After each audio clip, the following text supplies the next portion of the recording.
Ladies and gentlemen, welcome to the Jeremy and Andrew Show. And now, here are your hosts, Jeremy and Andrew. Let's just discuss it. Why can't I harass you?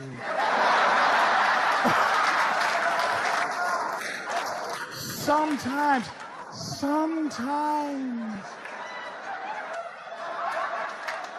I can never harass you, never. And I'm not talking about, ooga booga. Like, I'm talking just,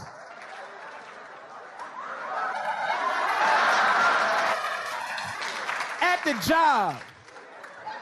It's unfair that I can't harass you at the workplace. Like, you looking how you looking, and I can't just a little something that has to do, like, you gotta be careful just to say, hey, you look beautiful today. That's how messed up the game is. I think you should be able to comment on any part of the body that you see. I'm serious. What's your name? Jeannie. Now, Jeannie, no disrespect, but if I work with you, I should be able to walk in and go, oh, Jeannie, beautiful titty meat you have there. And, because I see that. But whatever the scientific term is, I'm looking at Mr. A 4.9 grade point average. What's the science term for the titty meat? What's the actual? And it's not the cleavage. I mean, the cleavage is the space in the middle. I'm talking about the meat. The meat, the titty part. And I'm not being foul, just, whoa. You know what I'm saying? Just so I can go through the rest of the day without pretending that I don't see. Which, you understand what I'm saying? I mean, let's work out a deal. Don't get me fired. Hey, welcome back. We got a really awesome Thanksgiving episode. Something special, something different. We're going to take the time to dedicate this episode to the late, great Patrice O'Neal. Yeah, I think it'll be like 12 years since he passed away. And when did he pass? Was it around Thanksgiving? Around November. Okay. And for those of you who might be familiar with Patrice, tomorrow is Harassment Day. Like, I think there should be a holiday, for lack of a better word, Harassment Day, but not, that sounds whatever, but I mean a day where I get to find out, like, because, and this is why it should be Harassment Day, because women get to be inappropriate sexually all the time. You get to be inappropriate. And when I say inappropriate, I mean say hello to me too close. Hi.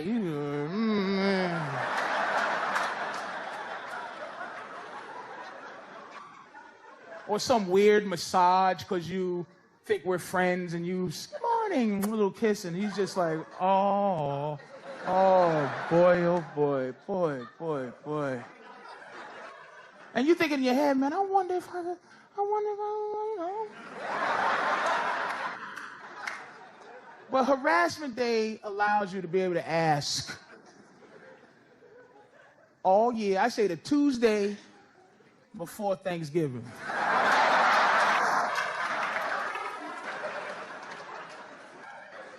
And it's a beautiful day. Flowers and everything. You buy her flowers. You just real cool. You walk up. You're respectful. You say, hey, how are you? You know, good afternoon to her. Happy Harassment Day. And you just, like, say, listen, I was wondering all year if you would suck my dick in the broom closet.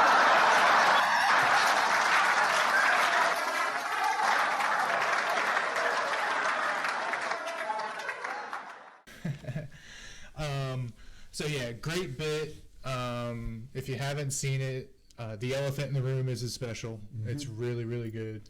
I remember seeing it a long time ago, but it was nice to rewatch it. And then I did a little bit of a deep dive, just kind of watching a bunch of Patrice. Mm-hmm. Like every few months, I'll rewatch Elephant in the Room. It's my favorite special. Like after he passed away, like I remember watching it and laughing and crying at the same time. Yeah, and so much of what he said 10 or more years ago, it holds true today. I mean, some of the stuff he was saying, it was so on point and unbelievable. He even's talking about, like, back in 2011, about how the NFL is whack now. Yeah. I thought that was so funny, because, I mean, we talked a little bit about it last episode. We got in the Adam Johnson discussion and bruisers and stuff like that. But he was talking about, like, the NFL and how they're, you know, dapping each other up, giving each other jerseys, like they're best friends. And he's like, man, when I was growing up, it was ruthless. Like, you hit him, his line was like, he can't wiggle his toes, take his socks. Yeah, that's right, lady. You put your son on the field with killers. Yeah, he's paralyzed.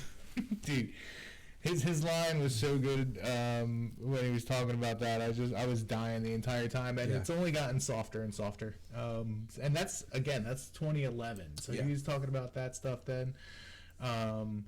He was talking a lot about, like, the toxic masculinity stuff, and he didn't say that word, but a lot of his stuff did surround, like, gender and, you know, gender roles and, you know, kind of how, like, men shouldn't be so submissive, like, and women shouldn't be so, like, oh, I let you eat my pussy. He was talking about that. It's like, you let me eat your pussy. You let me give you pleasure. Like, what the fuck? They needed to change direction and course here. Oh, but Patrice was one of a kind when it had to do with relationships. Yeah. I don't know if you went so deep that you got into his dating show called Black Phillip. I don't think I watched any of that. No. Sirius gave Patrice a platform where he could talk about relationships and he could be as misogynistic as he wanted. And I say misogynistic with love. That's so respect. Perfect. Yeah, they wouldn't do that today. Oh, hell no. No. Like, Patrice changed the way I deal when I talk about women. Like, I would have never called my ex-girlfriend a repugnant hoe if it wasn't for Patrice. So he gave you an awakening. Yeah. He does. He makes you feel empowered, for sure. You know, for an ugly guy like me to feel that, it feels pretty good. Patrice, he could break down the most complex topics in a way you never thought of yourself. Yeah, he's very well-spoken and articulate. And, you know, he was never, no self-deprecation, really. Very limited. We talk a little bit about, like, you know, eating and having diabetes and not being able to stop eating. But, like, you know, it was like a trade-off for him. He's like, I know I don't got long. Unfortunately, he didn't, but... I think he knew how good he was. Oh, yeah. I mean, he was... I was watching him on Colin Quinn, Tough Crowd with Colin Quinn, and at one point he's like talking about using the word Buick instead of like a Toyota or whatever, and he's like, you gotta use that word because, you know, that gets a reaction, and they all kind of looked at him. He's like, I'm a fucking comedic genius. About the sniper, the black sniper. Yes. And blah, blah, blah, blah. The punchline was nigga in a Buick. And It's so funny. They cut out Buick. They cut out Buick. I swear to God. Because they didn't want to Buick. In a yeah, but that was just logical. It wasn't really a Buick. That's why it's funny, though. Was it a Cadillac? The reason it's funny is because people don't understand why things are funny. Hard consonants are funny. Yeah. You know, blah blah blah in a Chevy, or blah blah blah in a Maxima is not funny. Buick is funny. That's why. And the fact that he wasn't in a Buick is the reason. I'm a comedy genius, and it's hard. It's hard. That's Colin Quinn. He doesn't need to be, schooled on comedy. He's forgotten more about comedy, and this asshole was, talking to him like he was an open micer. That was Patrice. Yeah. Well, I guess Tough Crowd was like that. They were lifting the veil and letting normal people into the comic world a little bit, which was really cool. And you're starting to see that now. I mean, everybody's got, shows like this and podcasts, and but it's not, there needs to be something like that again, where it's consistent and, now it's like, I don't know, it's like, I like this comedian, so I just watch their stuff. Mm-hmm. And Tough Crowd was different because they had a lot of different voices, a lot of different perspectives. They had like unfunny hacks like that fan. Uh-huh. And they had comedic geniuses like Patrice and Rich Voss. Yep. The episode I was watching, Rich Voss was there with nipple tassels on. Mm-hmm. Yeah. And those guys, man, they've been doing it forever. I mean, Voss was just at Soul Joel's. That was another show. Damn, I wanted to see that so bad. I've seen Voss so many times, he recognizes me. That's good. No, it's not. He goes, "Hey, it's the stalker, Bonnie." Oh, hey, it's the autistic guy. Yeah. But getting back to Patrice, if you treated him like just another black guy and just another black comedian, mm-hmm. he would eat your lunch. He was that quick, that smart. He was a thinking man's comedian. Like he didn't do like white people crazy. Yeah, he didn't do any of that stuff. Like, his stuff was very well thought out. Mm-hmm. It felt spontaneous in the moment, mm-hmm. but it's stuff that he was performing forever, and he was just seamless with it. And I feel like he was able to jump from bit to bit, and I'm sure he had an idea of how he wanted to go with it. But I mean, his crowd work, he came out the gate with crowd work in his special. You know what I mean? Because that chick up front was, had her jugs out. Yeah. So, but he's just brutally honest, and it's like, I'm not gonna let this go. Like, I gotta talk about this. I gotta address this right off the bat. And he had like the utmost confidence in mm-hmm. his how good he was, that he could just do that and make it come together seamlessly. The first bit of Elephant in the Room was all about the value of white women, mm-hmm. and it's just a take that I've never heard any other comedian. Yeah, that is funny when he sees that one white woman and he mm-hmm. kind of pinpoints her, and it's an interracial couple, so she's sitting there with a black guy, and he's like the black couple behind her. You recognize how beautiful this white woman is? Yeah. Oh my God, it's too funny.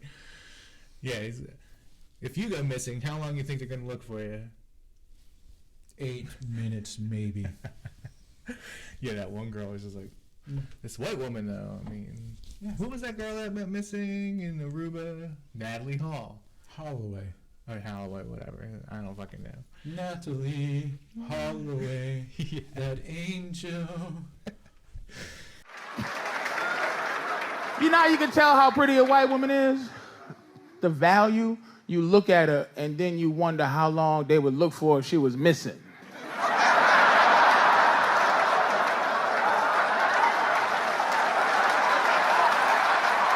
Come on, take a look. Take a look. Look at this nigga. Look.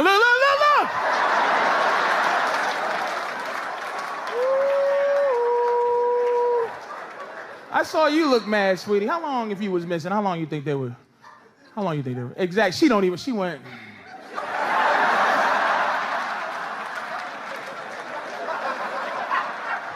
You know the deal. I ain't saying nothing wrong. White women's life is valuable. What's his name? Joran Vandersloot, right? We find out he was a serial killer. Man, he kills women. That's what he do. He do it well. You know what I mean? We know the girl that he supposedly had. What's the girl in Aruba? Natalie Holloway, right? But the one he just killed a girl in Peru. What's her name? Exactly. Look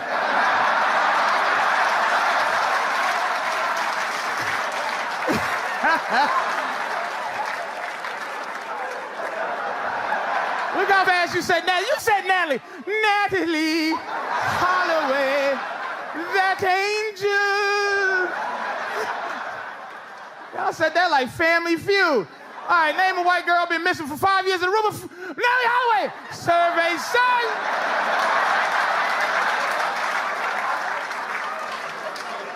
Name a Peruvian girl that was killed yesterday. What is that big head third world Peruvian bitch's name? Has to be Yoris or something goofy.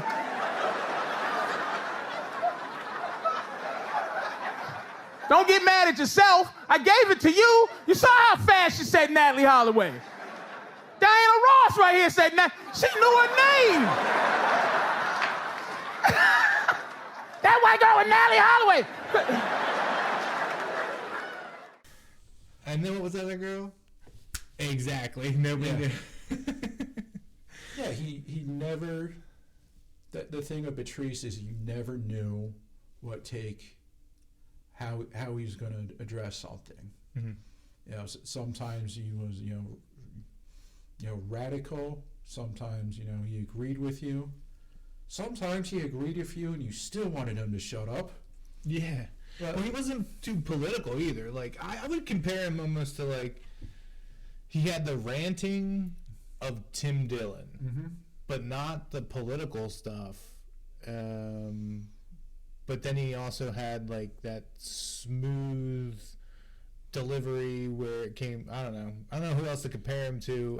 Obviously, Tim Dillon's not the best, but he has that rant where he can just go and you can listen to him for 25 minutes straight, no problem at all. Patrice is the only person that I've ever come across where I cannot agree with a fucking word he's saying, but not turn it off. Mm-hmm. He's also the only person I've ever come across where I agree with every word he's saying. But Patrice, could you take it down a notch? Your energy's just too much. Yeah. He did like delve into like radical black leaders. Mm-hmm. Yeah, I don't remember too much of that stuff. Was that in Elephant in the Room? No, you kind of just dip your toe into Patrice if you just watch the specials. There's so much more to Patrice. Yeah, well, I think Patrice was definitely really big, Mm-hmm. When you were kind of starting in comedy, it sounds like. So he was a big influence on you. For me, I'm hearing more about him later on. Just from everybody. I mean, every comedian that I like talks about how great Patrice was. And they're just like, they just, you can tell how much they miss him. Yeah. I've never met the guy, but I miss him. Yeah. Because I want his take on the last 12 years. Oh my God, yeah, that would be so good. That's how I feel about Carlin. Like stuff is still relevant, but no, Patrice. Yeah, can imagine just the last 12 years of madness and where things stand with men and women now, and women talk about toxic masculinity, and it's they want to be single, and they want to have 100 bodies on them. Mm-hmm. Like there's this like it's changed so much, dude. A rant from him right now would be just fucking epic. And he did not. There were times in his life where he just did not give a fuck. Like Opie and Anthony one time had like Brazilian supermodels on, and Patrice didn't like their attitudes, so Patrice called like one of these tens a cunt and made her cry. I love it. Oh man, don't you wish cunt still had that effect where if you called a woman a cunt, she would just fucking cry. Those were the days. I don't have any C words in my life. Well, I don't have any cunts in my life either, but there's some on Instagram that I would Patrice was like. Did you watch Patrice Scholes Fox News broad on Funny? No, I don't think I saw that clip. That's one you absolutely need to watch. We're gonna try to throw up some clips here. You may have already even heard some stuff from Patricia's special and stuff. I'm still figuring out this whole thing. Yeah. But whatever I can do, I'm gonna try to do so people can know what we're talking about. So the gist of it is, Opie and Anthony got in trouble because they had a homeless man on that said he wanted to R-word Condoleezza Rice. That got him kicked off the air for a while. I think at least on Sirius. And Patrice went on Fox News to defend Opie and Anthony. They brought on a woman from, I want to say, like Now, some sort of like a feminist group. And this woman has her talking points, and Patrice just eats her lunch. Like I don't know you. You speak for fired. I'm gonna speak for funny. Yeah, dude, he would unleash. You know who I wanted to compare him to? A Tim Dillon mixed with Jim Norton. Yeah, because he would just give somebody a thrashing, and it would be enough to, not only shut them up, but demoralize them. Yeah, they would walk away broken, and I loved how he would kind of key in on the person he knew he would break. Like a couple of the O&A guests, like you said, it's like, he's talking to a female guest, and I felt like that was when he did his best work.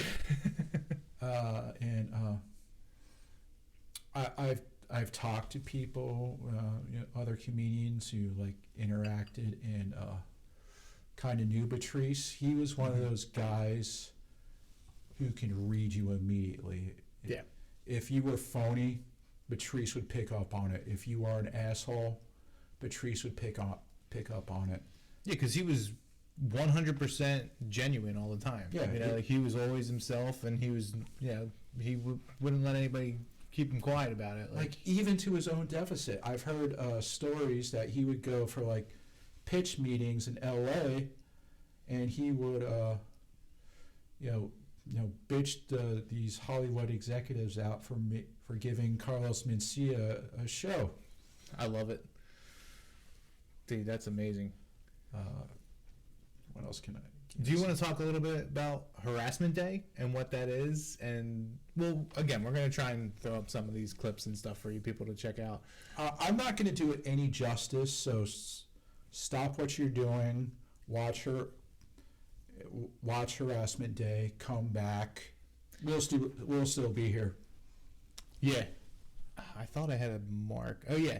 So if you go to Elephant in the Room, and this was from 2011, at the 21-minute mark, that's when he really gets into Harassment Day, what it is. But in short,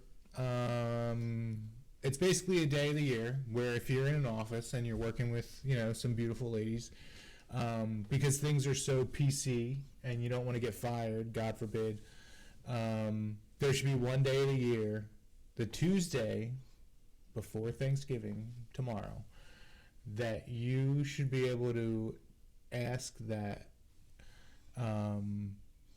beautiful coworker if she might blow you in the broom closet, right? Yeah. Like, hey, you fucking look great every single day that I come in here. I'm drooling, and I just want to know if you'd suck my dick in the broom closet, and we can, have a good Thanksgiving.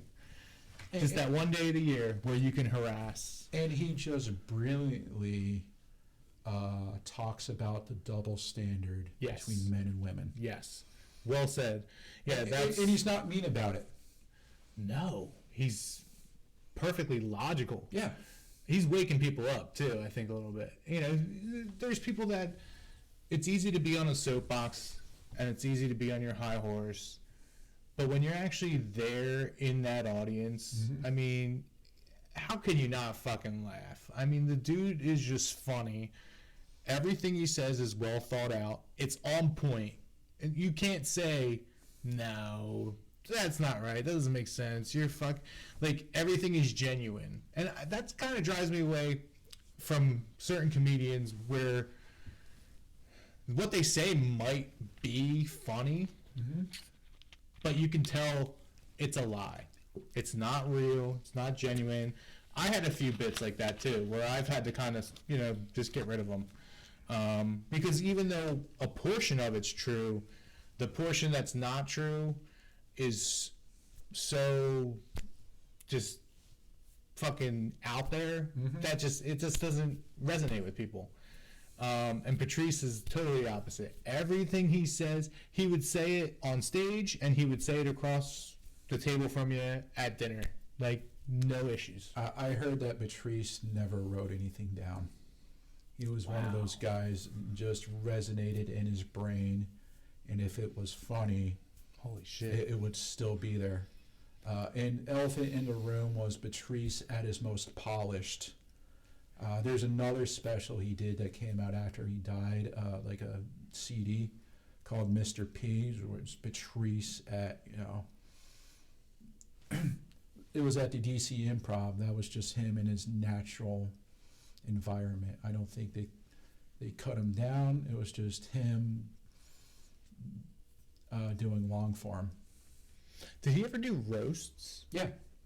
See, I would like to see him do a roast. I didn't see that on YouTube either. I got into, I watched all his specials and I got into some of the O&A stuff. But. He was on the Charlie Sheen roast and he was brilliant. Oh, okay. I'd have to go back. I did watch that when it happened, but it's been so long. And the Comedy Cellar, they did a roast of Patrice and he killed at his own roast. Of course he did. That's interesting when you mention that he doesn't write anything down, because I feel like there's just certain things that kind of come to you where it's like, there's been times where I'm like, I'm going to remember this, and I don't write it down. I don't remember it. And it's like, fuck, that was so good. Sometimes stuff will come to me at 2 a.m, 3 a.m. I'll literally wake up and be like, and I have to write that down. But what's interesting about Patrice is none of his stuff was forced or written in the sense of like, oh, I got a good joke. Like, everything he said was just like his perspective. Yeah. Everything he said was just based on his life, That kind of sounds corny. Yeah. But it's based on the world as he sees it. Yeah, because it wasn't necessarily like, oh, I need to, here's a play on words, or, comedy happens in threes, and I need to, like, he didn't really need those formulas, because everything he felt and said genuinely was fucking funny. Yeah. But he was not above being silly. Like, he would do jokes like the angry pirate, just a goofy sexual positions. Okay. Yeah. that you'd find on Urban Dictionary. I gotcha. The angry pirate, or is that when you spit on their back and then you come in their eye and then they go, arr? Yes. Oh, okay. Yeah. I didn't realize it was called the Angry Pirate. I thought, did Patrice come up with that? No. Oh, okay. I was gonna say that's a pretty fucking genius thing. But he had a bunch of them. He was not above being silly. My personal favorite. This is not a Patrice one. It's called the Tony Danza. Oh yeah, which one's that? You're fucking a girl. You're about to come. Then you slap her in the face to show her who's the boss. Oh, yeah, I've heard that. I've heard the jelly donut. Yeah. You give them a bloody nose, you come on their face. Yeah, he was not above, just being silly. Silly bullshit. Yeah. I like that stuff too. That's like National Lampoon movies and shit. They're just like so fucking goofy that you get high and laugh anyway. Well, you just laugh anyway. You don't get high, but and he was ahead of the curve when it comes to the economy and inflation. There's a bit on Mr. P where he's talking about sneakers used to be, everybody went crazy when they jacked the price of the sneakers to like $80. Then they dropped the price down to $60, and everybody's like, "Oh Lord, that's so much better." Yeah, yeah. That's pretty much what happened with gas prices for a while, right? Yeah, I was just gonna say, like the punchline is, gas used to be 99 cents. Yep, that's amazing. Yeah, it's kind of like the big ask, right? You're like, oh, I need all these things, and they're like, well, we'll give you half of that stuff. And you're like, fucking great, deal done. That's what I wanted anyway. And he was a bit of a conspiracy theorist. Like there was this long bit on the Obama conspiracy, not Obama. About Freudian slip there, I think. No, I think he did do something on the Michelle Obama or Michael Obama. I mean. I think he actually did do something on O&A about the Obama conspiracy, but there's also something on Osama bin Laden, like questioned why would you just dump a terrorist body into the ocean? Yeah, that's a great fucking question. Yeah. Yeah. That's definitely bullshit. That's definitely one of those things. Like I don't agree with Patrice, but did I watch the whole goddamn thing? Listen to absolutely. How many of those Marines that were, or special ops, whatever, that were on that mission? How many of them are alive still? I have no idea. I'm pretty sure it's like close to none. They've all, similar to the Capitol Police from January 6th, you'll find a lot of them are no longer around. Not because of getting their heads bashed in, but I digress. Back to Patrice. Yeah, I should have vetted my podcast partner a little better. You have nobody better right now. No, I don't. Shit. It's like we were the last two people picked in gym class. Yeah, pretty much. Now we're doing a 3-legged race together. Yeah. All right, so back or to we're being Patrice. forced to eat the Slim Jim out of each other's ass. Oh, sexy. Shout out, bias, national news. We made it on to Preston and Steve with that one. And the Diamondback, the story about the snake that bit the girl in high school. That was my school too, so. The fuck? Yeah. Yep. Yeah, actually, well, you know what? I will kind of go into that story. It's interesting because I was supposed to bring the kid into drama practice that day, and I forgot to pick him up. So my other dumbass friend, who's like shaman in India now, picked up the kid. He had a diamond head. A diamondback rattlesnake? Yeah. Diamondback. In a shoebox. So that would have made it in my car. Oh, Jesus. Like if I picked him up. I'm very afraid of snakes. My asshole just clenched right now. Like this snake was right here. Dude, they brought this thing in and it bit a girl. And she almost lost her fucking arm. Oh. And it was like national news. And the snake was small. This is in Valley Forge Park that they found it. But then there was like front page news in India was like, this girl got bit. And the snake was like a fucking python on the front cover. I am never going to Valley Forge Park again. I didn't know that there was probably like a timber or prairie rattler. Yep, they're out there. You got to be careful. Sorry, again, that's just a great story. I had to get into it. I'm very afraid of snakes. Like, I used to live in Mississippi, and like just deep in the country. So real quick, I learned you have to aim your head down when you're walking. Oh yeah. Because there's things on the ground that can kill you. I'm not going to go into it a bit, but my closest call was I was talking to one of my friends from Pennsylvania just outside the trailer. Yes, I lived in a trailer. Nice. More classy. accurately, I've lived in a cliche. Yeah, I'm talking on the phone. I'm pretty much borderline crying because I hate Mississippi. And I want to say a copperhead or cottonmouth slithers right by my foot, and I Shit your pants. I couldn't talk. Yeah, it's fucking terrifying. I was.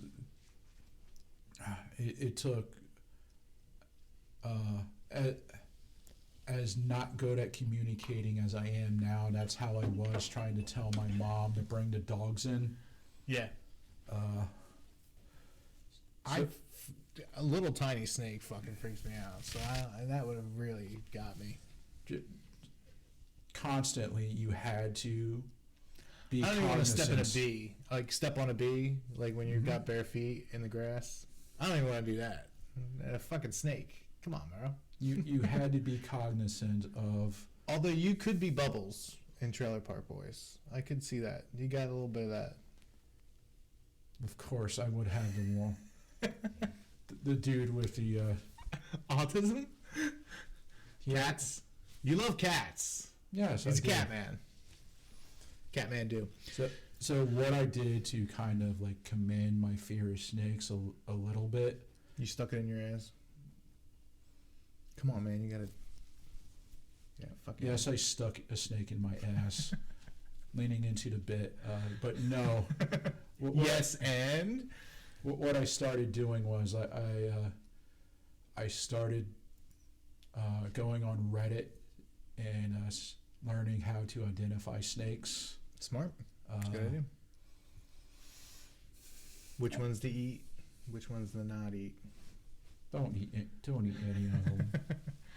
But I did date a girl at one point that was a fucking. She like came down from down south and it was like, yeah, I've eaten snake and crocodile and all this stuff. I'm like, yeah, we should probably move along. But like 90% of the time, you're going to be right. Although if she's gonna put that in her mouth, If you guess, it's either like a water snake or a rat snake. okay. Right out here one day, I saw a fucking black widow spider go right under the car and just fucking run past my flip flop, right past my toe. For some reason, I'm not afraid of spiders. I don't know why. Well, that's one that will fucking kill you. Yeah. I took a shower down here earlier with a fucking daddy long legs in the corner. I don't give a shit about that. But when I see a clear black widow, it's pretty fucked up. There's not that. I mean, there's not that. We're in Pennsylvania. I mean, there's not many things that'll kill you. But I mean, unless you're in Philly. I was going to say there's definitely some black things that'll kill you, just not widows. I do like the one guy's bits about black mamas and how they like sleep all the time, Yeah. and how Kobe had it backwards. It's pretty funny actually.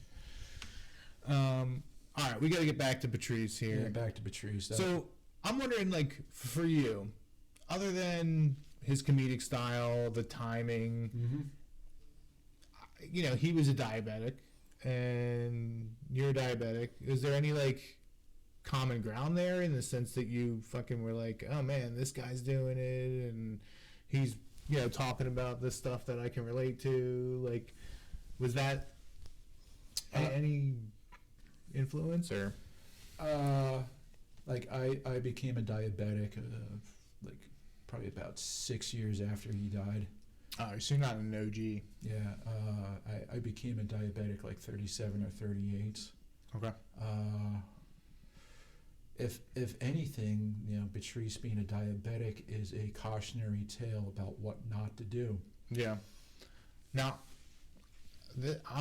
excuse my ignorance, people, but when it comes to type 2 diabetes, do you still have to take insulin and everything just the same? And is it all basically because I had a buddy too that had type 2, and then he did change his diet really drastically, and he pretty much got rid of it. But like, are you still like right now? I'm only taking metformin. I've taken other stuff. I've taken stuff like something where I had to insert joke here. I had to, jab something in my ass. I think. What was the copay for that? The jab was enough of a payment. And then they would check your prostate. Mm-hmm.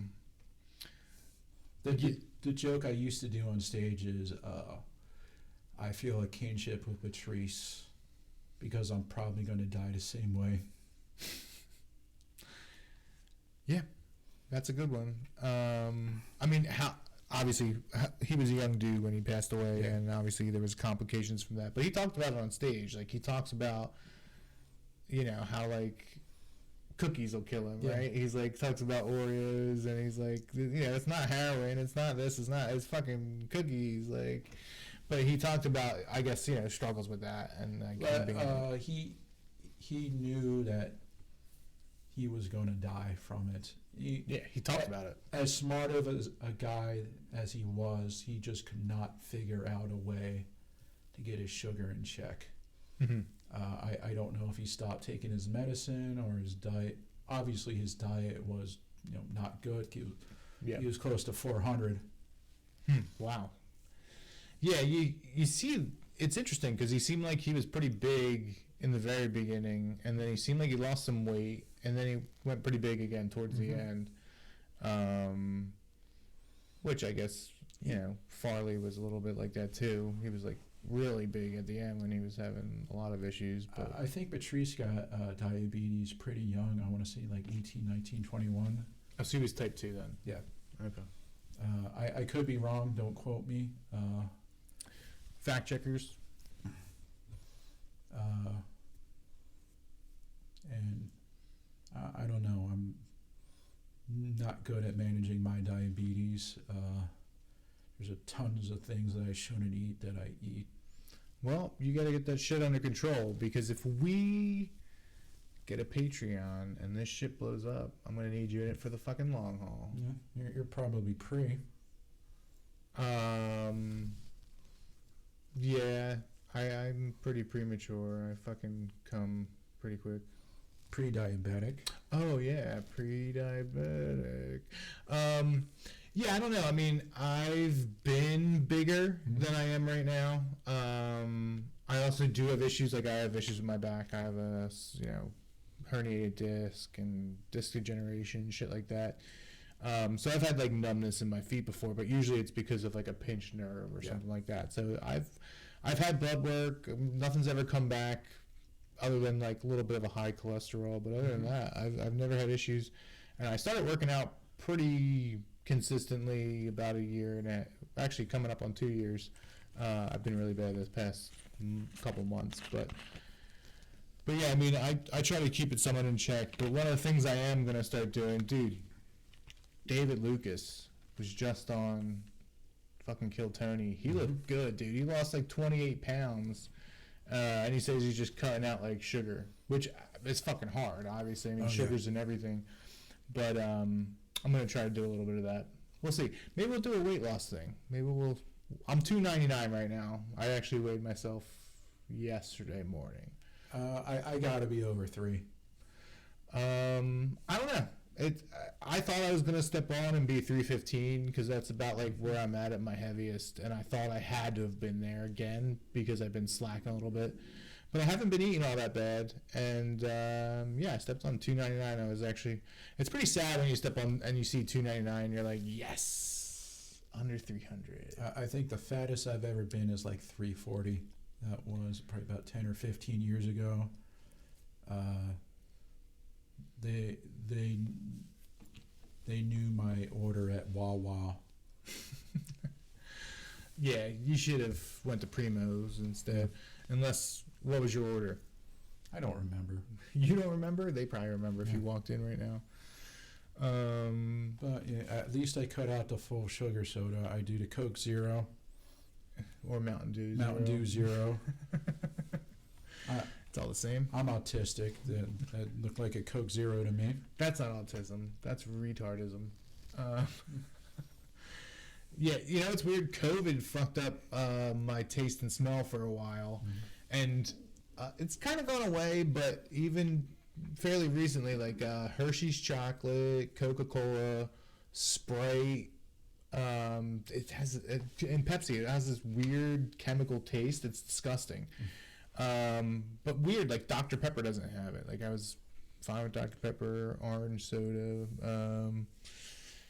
But yeah, I kind of stay away from that, but for the most part, my thing is like I don't really eat in the morning, and then I fucking binge at night, like fucking, especially after the open mic. After open mic, I'm revved up.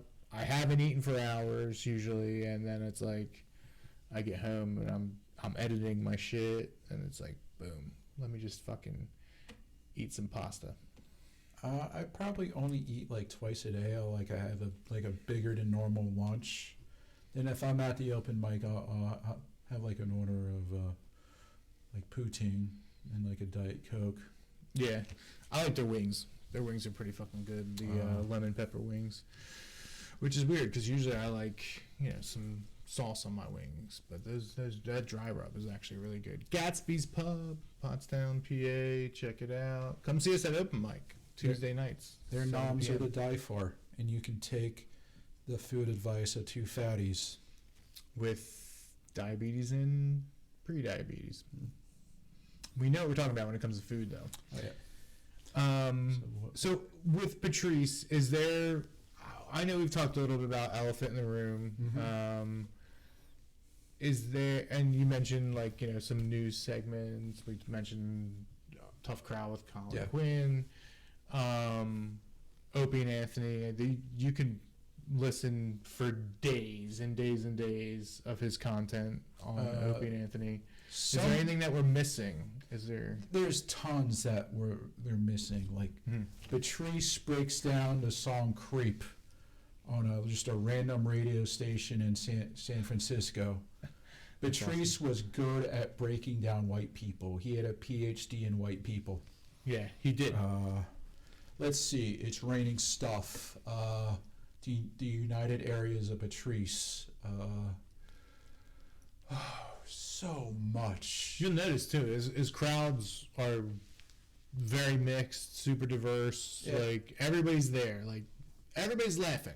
Everybody's having a good time. And even though he gets into some controversial shit, like it's always funny. Yeah, even though Patrice was a black guy, he was not a black comedian. Yeah, I could see that. Yeah, he didn't hone in on like the typical racial jokes that somebody might kind of key in on. Like he was racial, but not that stereotypical kind of bull stuff. He always had his own take on things. There was another bit from Elephant in the Room where he talks about being an animal lover. Yes. I'm trying to remember the bit. Right. I vaguely remember this. What's he talk about? Being you get those commercials like at Three's Company reruns.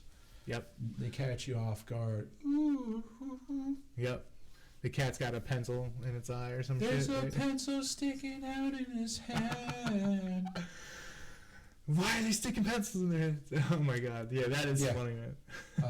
Let's see. And that's like that silly side. That's like that wacky, silly side, where he gets a little bit more just funny with it. Like, let's not get so deep. But he's breaking down, how Caucasians,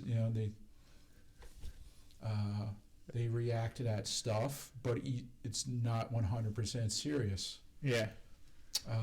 What else? About Patrice.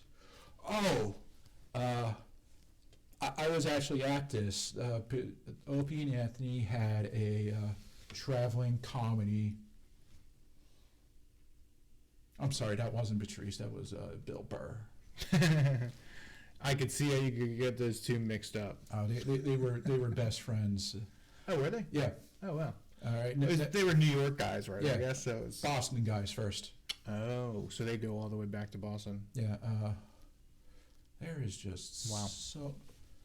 There's some sort of like YouTube page that chronicles every episode that Patrice ever did on O&A, and it's just hundreds. Mm-hmm.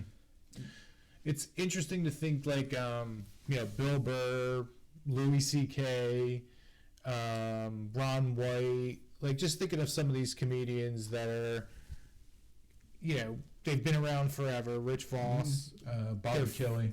Yeah, they're funny as shit. They've been around forever. And then you look, and everybody recognizes that, like, Patrice is missing. Yeah. And to think of what he'd be doing now, I mean, dude, he'd be at Soul Joel's. You know what I mean? Like, we'd be seeing him. No, he wouldn't be at Soul Joel's. He'd be... If he was, he'd be in the main room. But no, he'd be at, like, Philly Live, or he'd be... No, he would be selling out... Wells Fargo? Madison Square Garden. I'm sure he's done that. He was just on the cusp of being the biggest comedian in the world. Yeah, I guess he never got to do Madison Square Garden, which I think Sam Morril, he's doing that shit now. It's fucking crazy. As awesome as Patrice was, like I said earlier, he was a self-sabotager. Yeah. Yeah, he knew that about himself too. Yeah, it's a shame, but he was open about it. There's another clip from O&A where Chris Rock schools Patrice O'Neal on the business, like playing the game. And Patrice usually dominates the conversation. He is the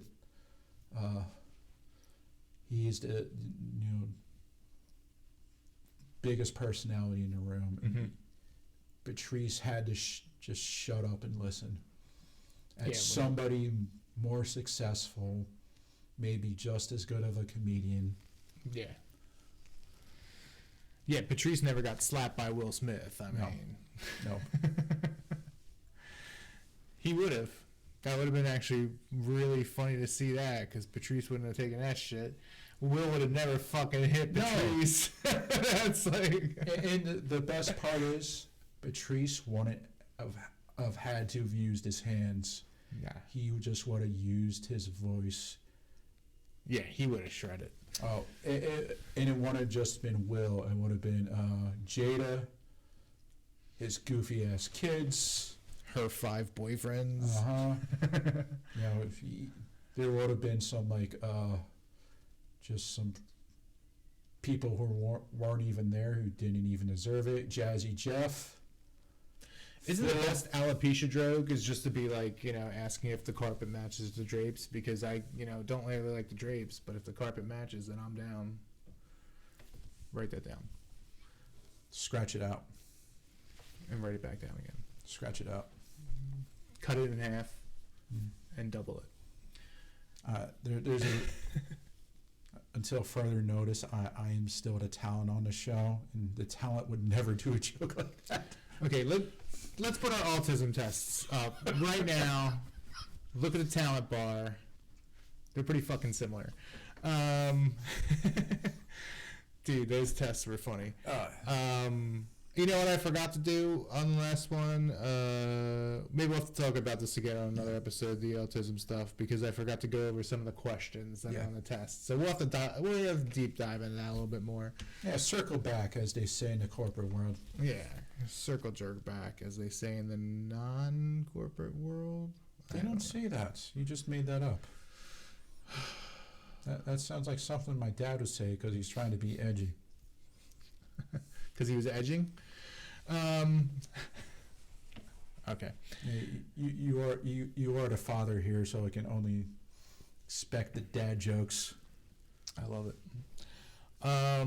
We are pretty close to 50 minutes in with probably a lot of clips and stuff. Hopefully you guys were able to listen to some clips, maybe even see some clips during the show here. If not, you have to go back and just look up Patrice O'Neal on YouTube. You'll be watching it for fucking days easily.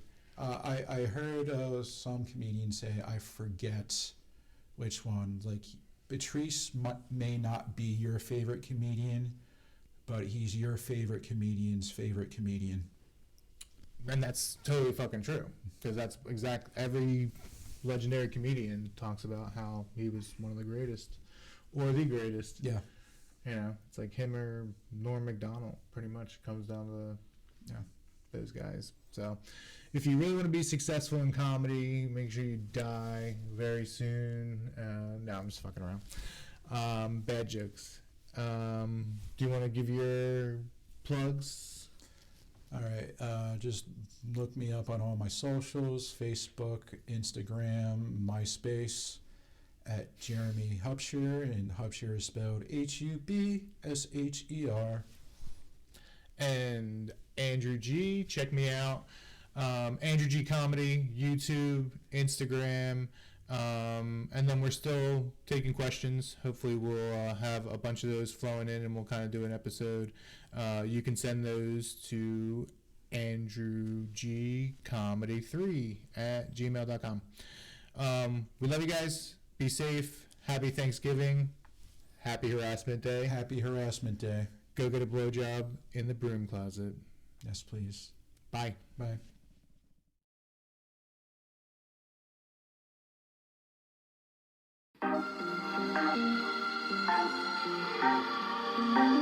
Hey, thanks for watching The Jeremy and Andrew Show.